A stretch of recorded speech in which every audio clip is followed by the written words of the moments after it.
The Banshee's Cry.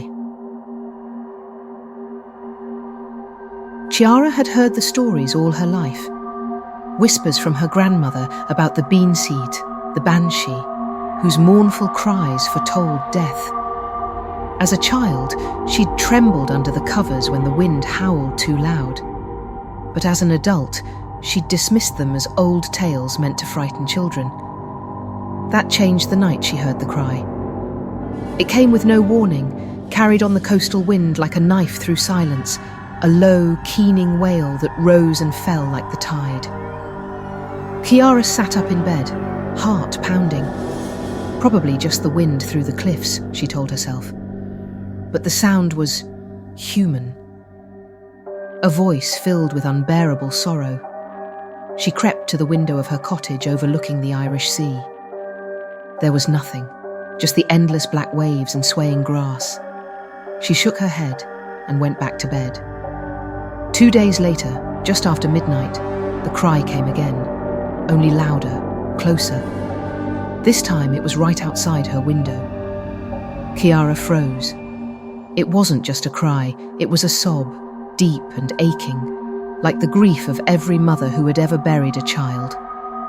The sound cut into her chest, making her eyes water. Her fingers trembled as she drew back the curtain. And there, down the sloping field at the edge of her property, stood a figure. A woman dressed in flowing white robes, her silver hair whipping in the wind, face turned upward as she wailed. Her presence felt ancient, wrong, as though the earth itself groaned beneath her. Chiara's voice caught in her throat. She couldn't move, couldn't look away. As if sensing her gaze, the figure stopped crying. Slowly, the woman turned her head, the pale, hollow eyes locked onto Chiara's. It was her mother. Chiara stumbled backward, heart slamming into her ribs. Her mother had died last week. Peacefully, they had said, in her sleep at the nursing home. But that face was her. Mouth twisted in anguish, eyes clouded with something that was not life. Chiara's phone rang, jolting her. She snatched it from the bedside. It was her cousin, crying. "Chiara, it's Uncle Tom. He just passed." Chiara couldn't speak. Her blood ran cold. The cries came every night after that. First outside her window, then inside her walls. And each time, someone she loved died. Her cousin, her aunt, a childhood friend, one by one. She tried fleeing, moving into a hotel in the city. But on the third night, the wail came from the hallway outside her room. The staff swore no one had passed by. The final night, Chiara returned to her family home, resigned.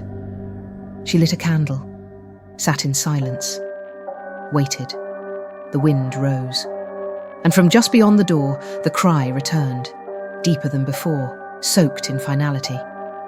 Chiara opened the door.